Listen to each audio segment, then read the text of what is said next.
什么是15分钟城市？你可能听说过这个概念，让大家住在一个城市的区域中，步行15分钟就能满足所有基本需求，比如吃饭、工作、购物、上学、看医生，甚至休闲娱乐。听上去很理想，对吧？但实际上，这个理念的实施却争议重重。巴黎、墨尔本正在努力推进，但却引发了不少批评。从浪漫的城市理想到有人称其为绿色监狱，声称它限制了人们的行动自由，甚至有人认为这种城市模式可能让我们受到更大的侵入式监管。问题来了，15分钟城市是一个可能实现的未来，还是一个永远无法落地的乌托邦？就在全球还在讨论的时候，有一个地方其居民早已默默过上了15分钟城市的日子，甚至连15分钟城市都用不上。这片土地上的人们不需要争论，只需要将现实融入生活。这个地方就是新加坡。今天我们不聊政治，不聊争议，我们来看看新加坡是如何用过去50年的时间，交出一份让人叹为观止的答卷。它如何让850万居民根本不用开车，不用长途跋涉，就能安心生活，还能体验到一切城市的便利。第一章3个方面揭秘新加坡祖屋区的15分钟生活圈。在新加坡城市发展的历史上，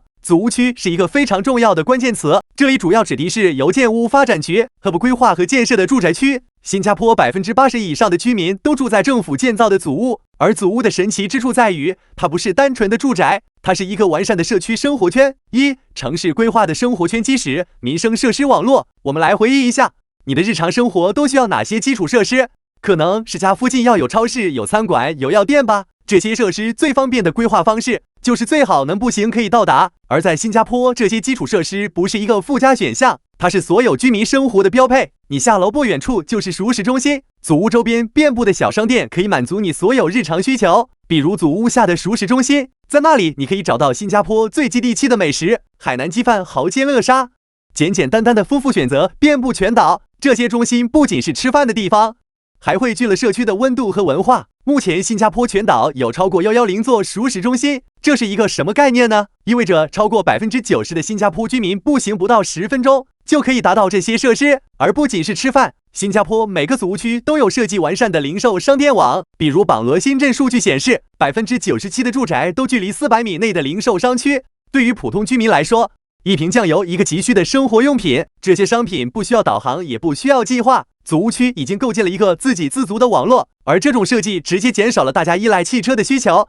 健康与绿意，公共空间让生活变得简单。不过在祖屋区，你不仅仅能满足吃饭和购物，在这里出门看风景、出门见绿意是一种基本生活体验。新加坡的城市规划不仅注重民生需求，更融入了大量绿色空间，公园步道植被覆盖，这些都成为了居民生活的一部分。这里的目标是，到2030年，90%的家庭都能够在步行10分钟之内来到一个公园或绿地。而目前，新加坡的公园连道网络已经超过380公里，这些连道可以直接将居民区和大型森林公园、滨海绿色地带连接起来。比如，如果你住在义顺，你穿过公园连道，可以一路步行或骑车直到市区的滨海湾，甚至不需要公交，不需要地铁，你的后花园就能直接触达国家公园。除此以外，这里的健身配套和社区医疗设施也做到了出门级别的便捷体验，诊疗所、私人诊所覆盖每个祖屋区，户外健身房、广场舞区也充分利用社区空间，老人锻炼、孩子跑跳，一切健康需求都集中满足。新加坡全岛分布着超过20家综合诊疗所，为居民提供快速可靠的医疗保障。此外，HUB还在多个区域安装了免费的户外健身器材，保证居民可以随时锻炼。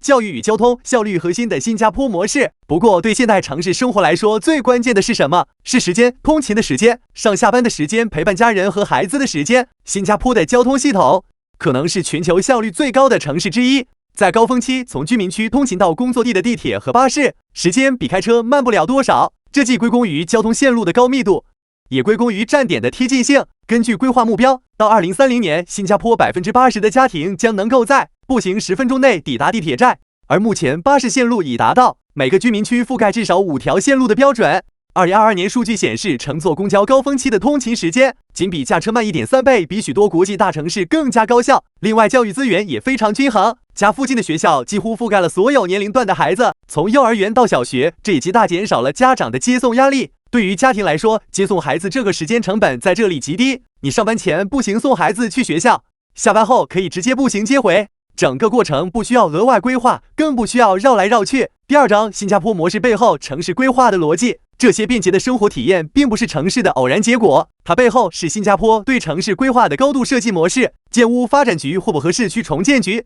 （URA） 是新加坡的2大核心机构，他们负责将新加坡的住宅区、商业区域、交通系统、绿色空间拼接成一个高效运转的系统。新加坡这里的规划适合用一个比喻：如果说其他国家的城市像拼图板，只能边建边解决问题，新加坡全城的组屋区像是完成的乐高积木套件，每一个模块都被设计好了绿地、商铺和交通。这种规划模式让新加坡实现了目标人口容量的同时，也避免了城市睡城的问题。但高度规划也有代价，比如如何更新老旧组屋区，比如如何应对人口老龄化的空巢问题等等。第3章挑战与反思。然而，再强大的模型也有不完美的地方，比如新加坡面临的问题包括老旧市镇的设施更新难题、人口老龄化带来的医疗系统压力、中心区域的资源虹吸效应依然无法完全解决。这些问题值得我们去反思，也进一步深化了对于15分钟城市是否可持续的讨论。新加坡用它的模式告诉全世界，15分钟城市不是幻想，它是实现便捷生活的一种可能性。但这种模式需要极强的政治意志，需要长期规划，还需要一丝不苟的执行力。对你来说，你住的社区是否能够实现15分钟城市呢？留言告诉我你的周围便利程度有多高。别忘了点赞、订阅、分享给你的朋友，关注我的频道。我们下期见。